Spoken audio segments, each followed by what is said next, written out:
What's up, everyone? Welcome to the podcast. I'm your host, Isaiah Copon. This is Lift and Learn, episode 6.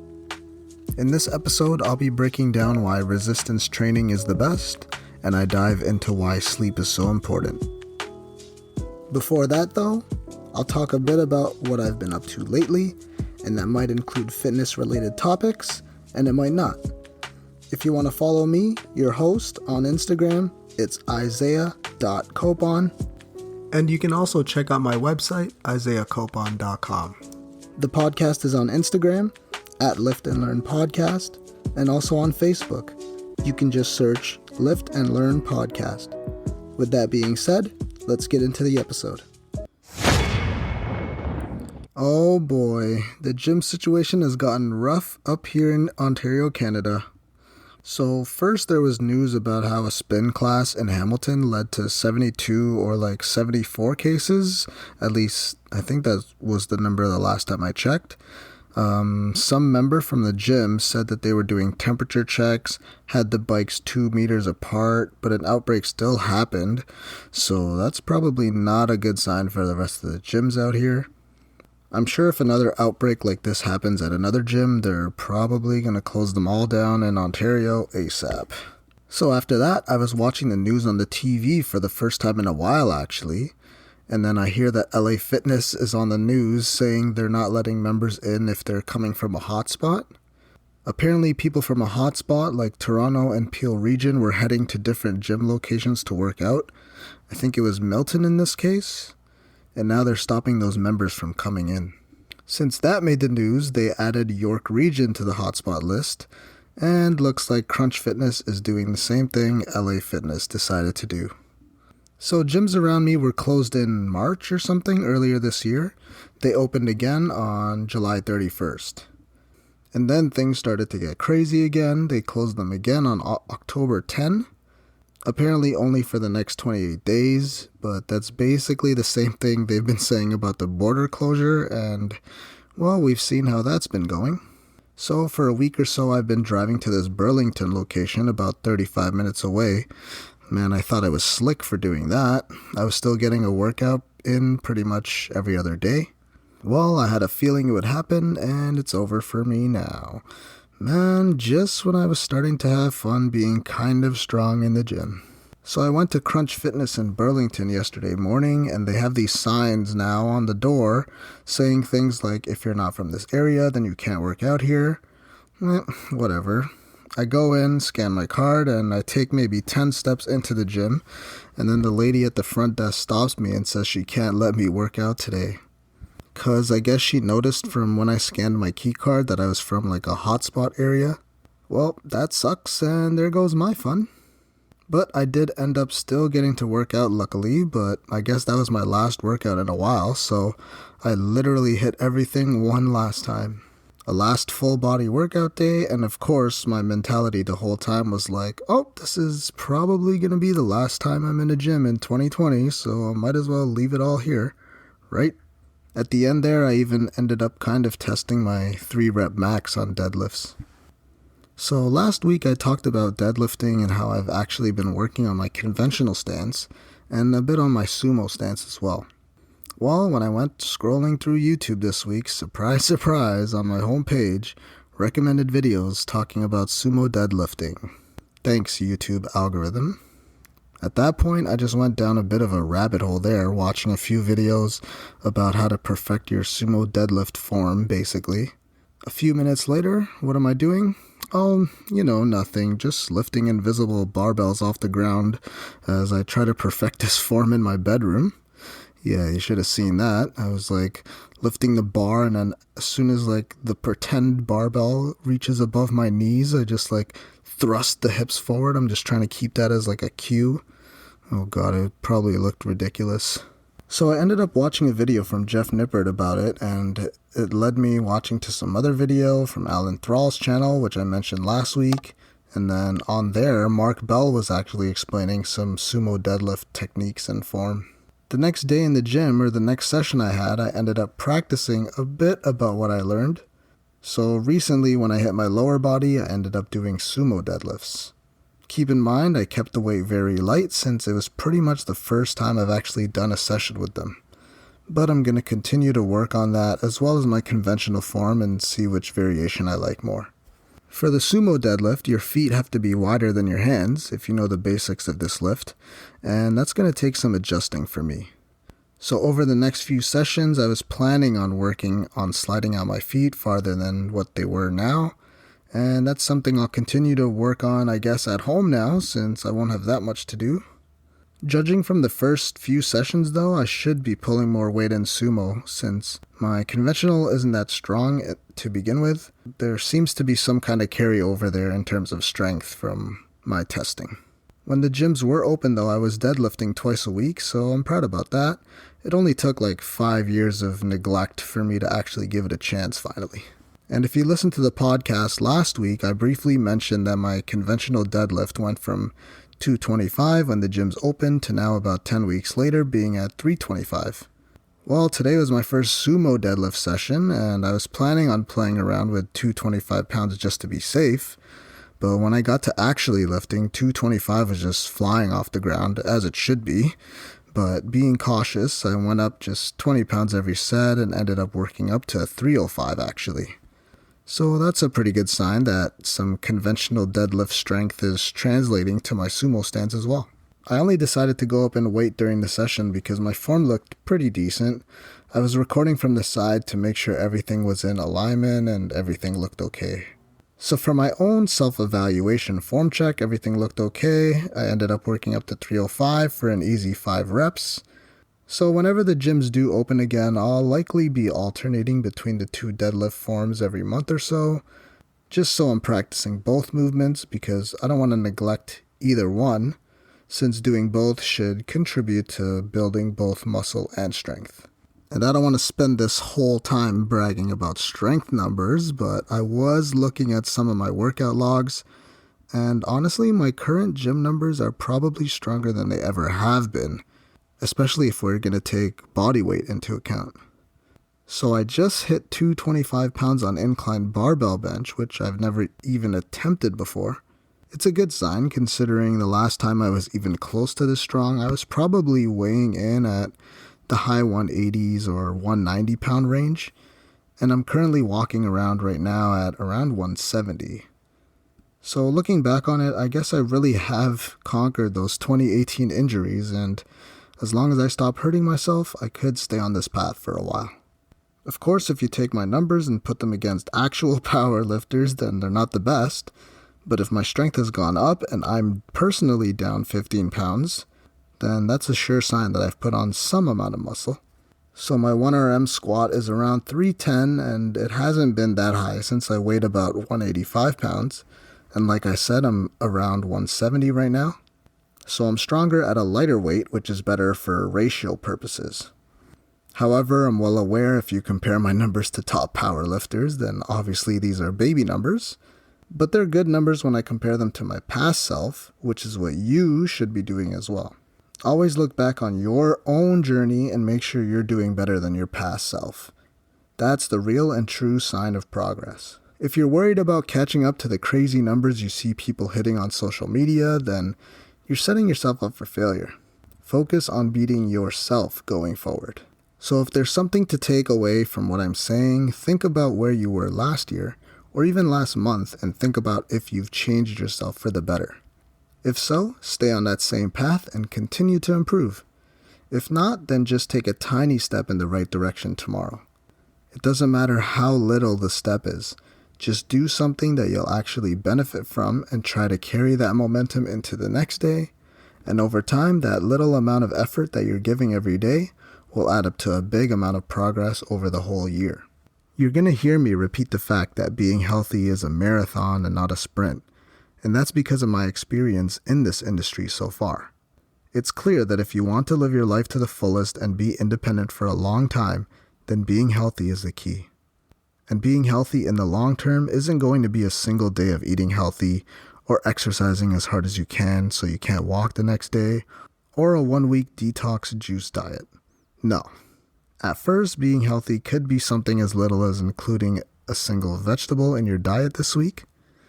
It could mean just walking outside for 5 minutes today, or it could be just trying to stay off of electronics 30 minutes before bed and seeing if that improves your sleep quality. Everybody is going to need different things to be healthy, and that's why being healthy or in shape isn't exactly a step-by-step process. It's going to be different for everyone. Of course, there's essential things you need to do in order for you to be healthy, but at the end of the day, what's going to work for somebody else might not work for you. We all live different lives, so you have to figure out how fitness and health can be inserted into your own life and do things that you enjoy.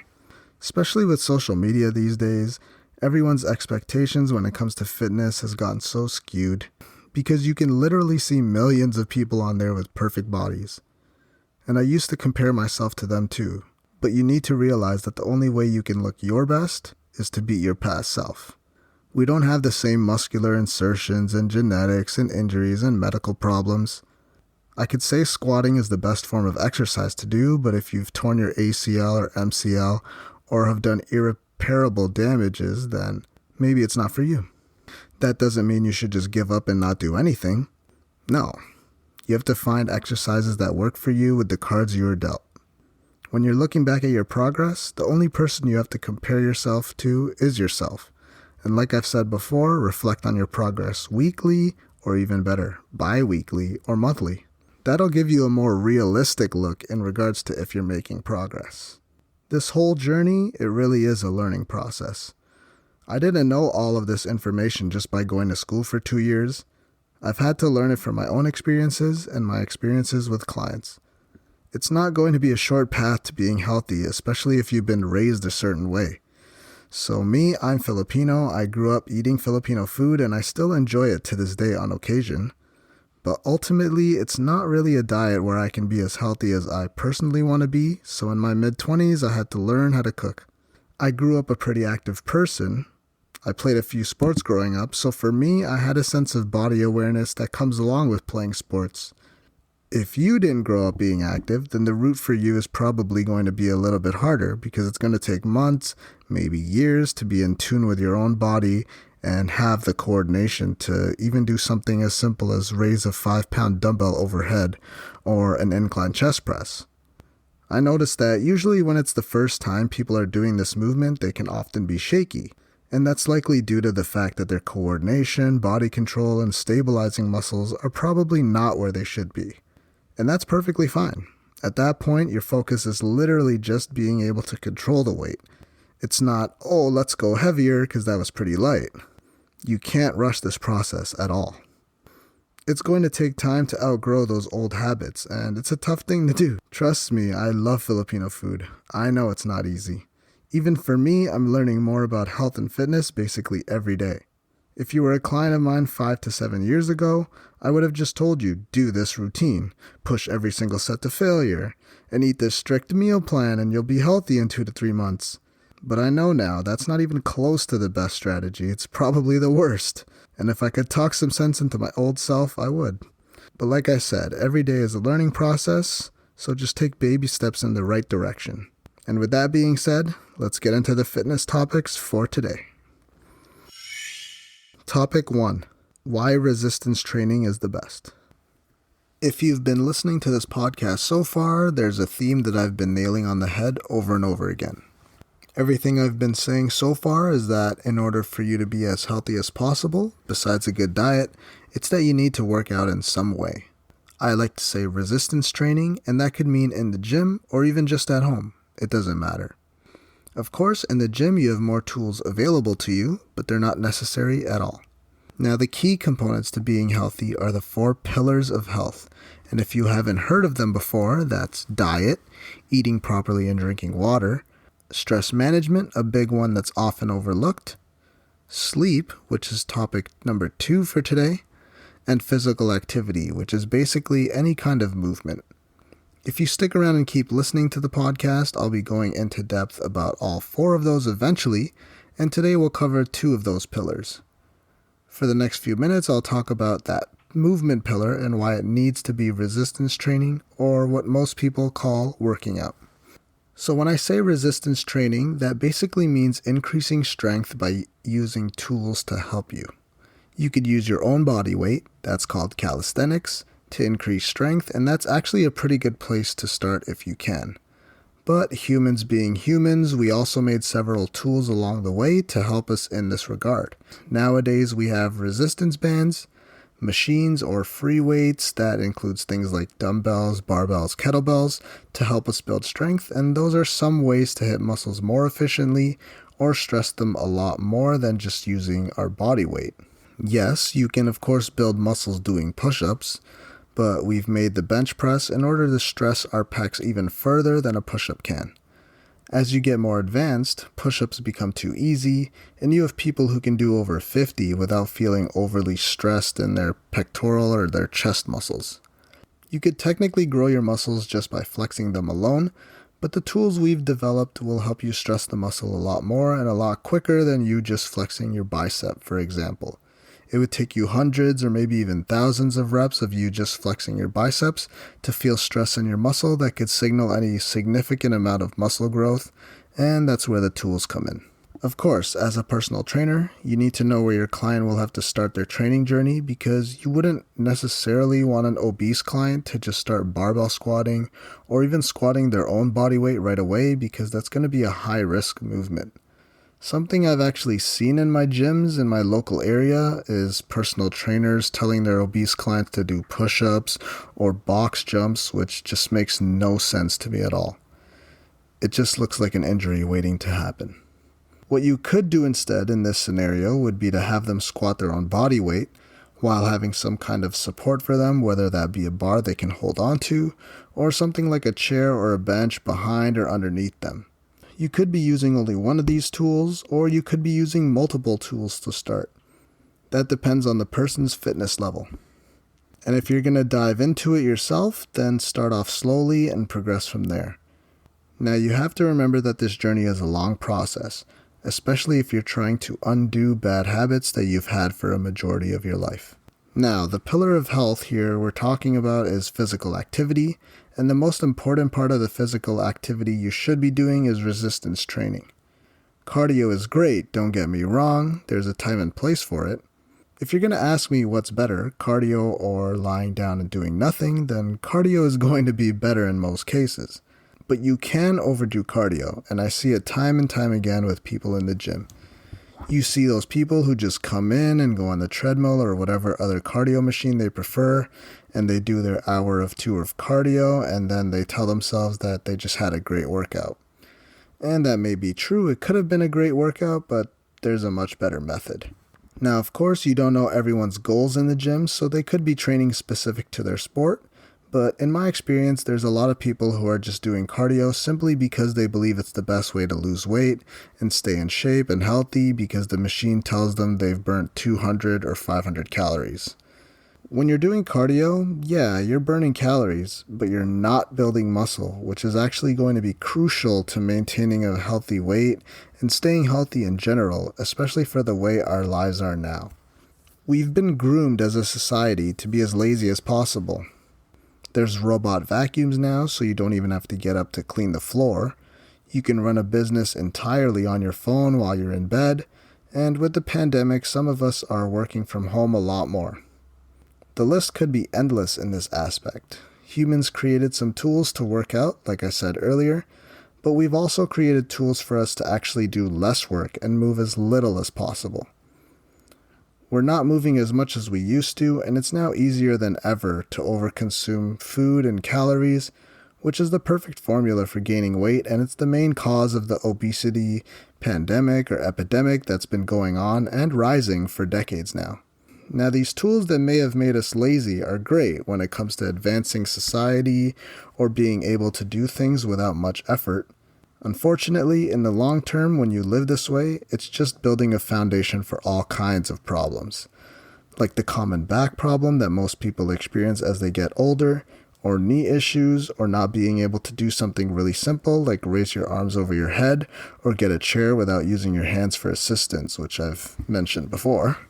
And this is why resistance training is the key and what you need to be doing to combat all of these problems. Resistance training has been proven to increase bone density, improve joint function and support, and actually reduces risk and potential of injury if done properly. Like I said, with us being lazier these days and on our computers and phones all day, this leads to a head forward position where you're tight in your trapezius muscles, and that's your upper back or neck area, which could lead to a more serious injury down the line.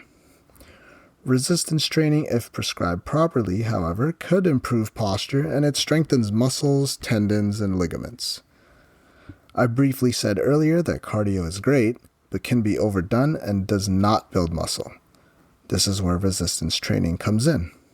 You want to build more muscle if you're looking to lose weight and be healthy, because it'll have your body running more efficiently. The more muscle you have, the more calories you'll be burning even when you're not doing anything.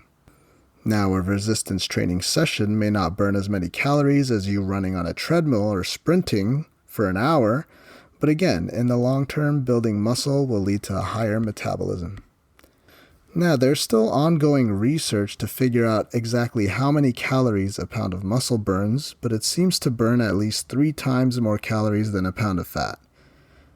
Your muscle is an active tissue, so it actually does something, as opposed to fat, which is just chilling, it's just staying around and doesn't do as much within your body. Fat molecules even take up more space in your body, which is why you notice the difference when you see a lean 200-pound individual versus a not-so-lean 200-pound individual. During your training session, you'll be burning calories, and it's been shown that there's actually an afterburn effect, EPOC, which stands for excess post-exercise oxygen consumption, in case you wanted to know. So this afterburn effect, EPOC, basically means that your metabolism actually rises after you finish weight training, because your body has to spend energy repairing muscle, amongst other things, and that's something that doesn't happen with cardio.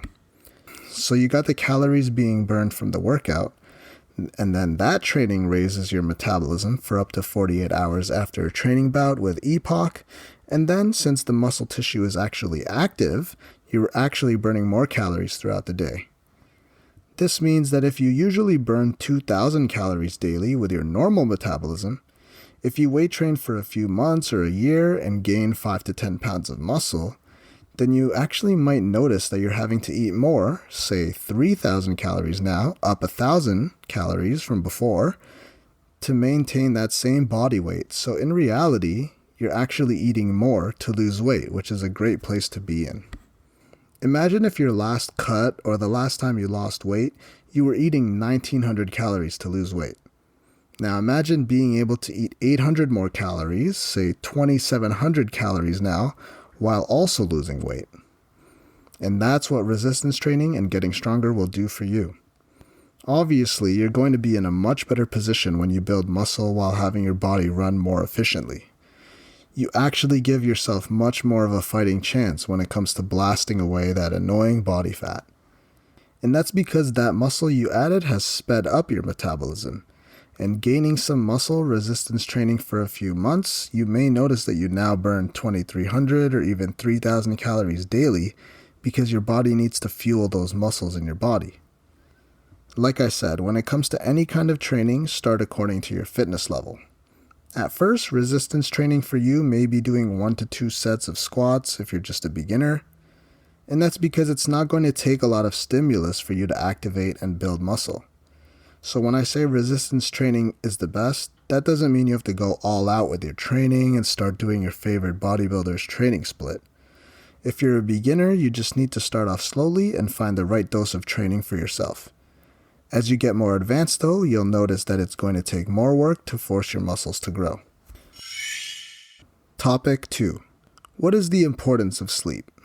Lack of sleep affects you tremendously, and it actually increases your risk of heart disease, stroke, diabetes, obesity, that's weight gain, and depression, with up to 90% of those who are depressed actually complaining about sleep quality. Lack of sleep also affects appetite-regulating hormones and increases the stimulus to consume more food, which again could lead to obesity and being overweight. Even short sleep could lead to more weight gain and less muscle building, and inflammation throughout your body. And inflammation in your body is an added stress that could hinder recovery and healing and muscle building. Sleep, of course, affects your concentration and productivity during the day, and can even negatively impact brain functions similar to being drunk. I remember when I had to work overnight shifts at one point in my life before I got into personal training, I worked the 6 p.m. to 6 a.m. shift for a week.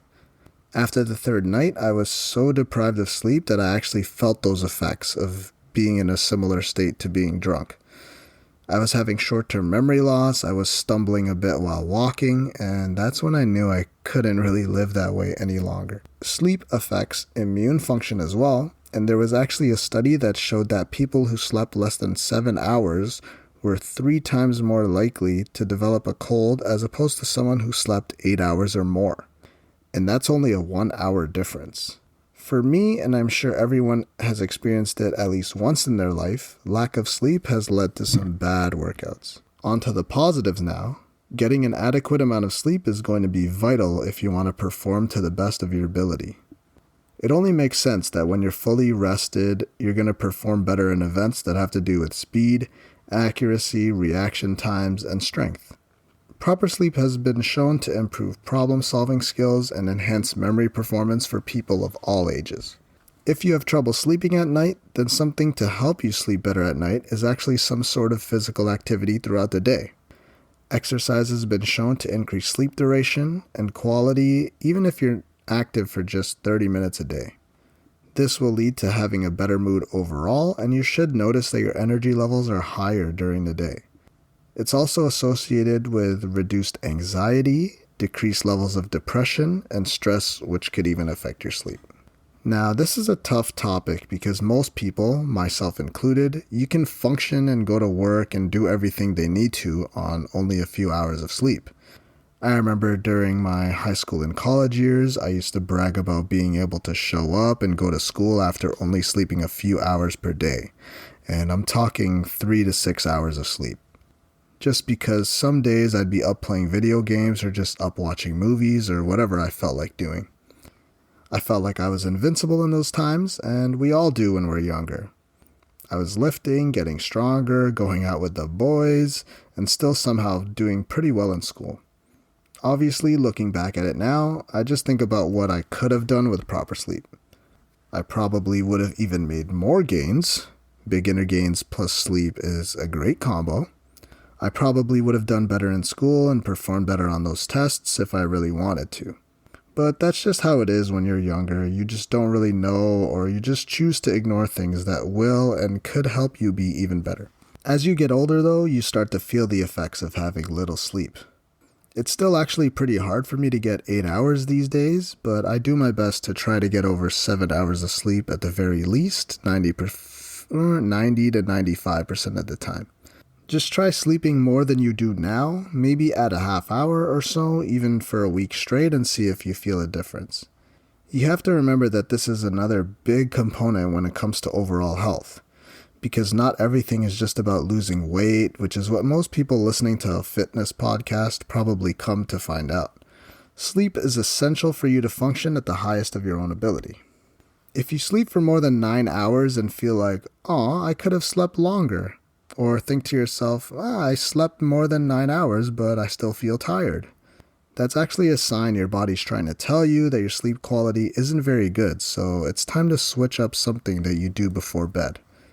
You need to actually come up with a bedtime routine that doesn't involve you in bed on your phone, swiping through your timeline on social media, or watching Netflix until you sleep. Trust me, growing up, and I still do it occasionally, I'll leave the TV on as I go to sleep. And that's why the sleep function on the TV is so important, because light coming from any source could disturb your sleep in some way. You need to come up with a routine where you're off electronic devices at least a half hour before bed. And that may seem impossible at first, but you have to figure out a way where you can at least minimize it, because sleeping beside your phone or falling asleep while watching TV will negatively affect your sleep in some way. You're going to be delaying your own body from getting into its deep sleep or the REM cycle, which is the most important part of your sleep, where your body is actually repairing itself, building muscle and bone tissue, and strengthening itself. Some other strategies to help you get more quality sleep could be taking a shower or soothing bath before bed, and making sure that you don't eat too close to bedtime. You could also try reading something before bed. an actual book or something on a piece of paper, not from an electronic device, obviously. Of course, not ingesting caffeine at least a few hours before bed will help. You could even try doing some exercise before bed. Not anything intense, but anything that increases your heart rate a little bit. I personally like to do some feeder workouts or some mobility drills or even try meditating. So if you currently get less than 7 hours of sleep daily, let's say you only get 6 hours of sleep currently, try sleeping for just 15 minutes more every day for a week and see if you can keep that up. If that becomes easy for you to do and if you're able to do it, then add another 15 minutes maybe in a month. Maybe that means sleeping earlier than you're used to and shutting off electronics before bed a little bit earlier.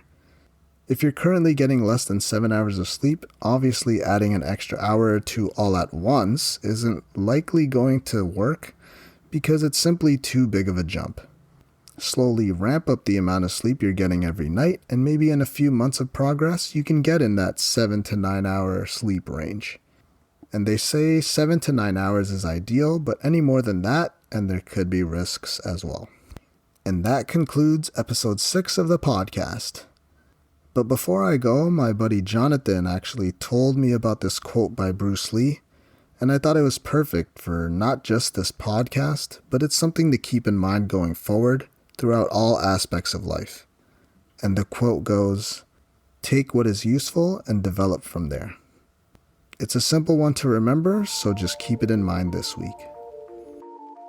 Thank you so much for listening. If you really enjoyed the episode or my podcast as a whole, then please leave a review and comment on iTunes or whatever your choice of podcast platform is. Also, if you haven't already, you should hit that subscribe button because I'll be releasing episodes every Friday. If you want to follow me, your host, I'm Isaiah.Copon on Instagram. And you can also check out my website, isaiahcopon.com. If you want to follow the podcast, you can check out @Lift and Learn Podcast on Instagram. And there's also a Facebook page if you just search Lift and Learn Podcast. Again, thanks for listening, and be sure to tune in next week with another episode where I'll be talking about how to stretch properly and why doing full range of motion is key to building muscle and strength.